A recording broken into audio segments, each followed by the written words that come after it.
What are the places we're afraid of, and why do we fear them? How is it that everyday places can become scary?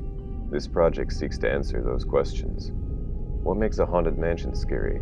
If you take away the threat of ghosts, mansions often have complex layouts where it's hard to find an exit, and plenty of rooms where threats can be hiding. This particular mansion is also lit with sickly green light, casting harsh shadows, which have been shown to naturally make people afraid. A place like a graveyard makes us afraid for entirely different reasons. While being surrounded by the dead reminds us of our own mortality, open areas give us few places to hide. Even though we can quickly find threats, threats can just as quickly find us. Environments can often exploit common phobias as well, like cramped spaces or the fear of the dark. Things are often scarier when we can only partially see them and our mind is left to fill in the rest. Of course, red light is naturally very menacing and it puts us on edge.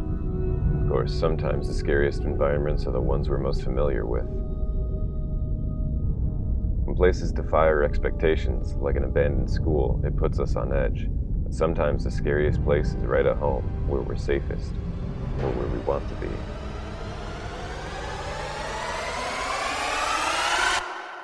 Sleep well, children.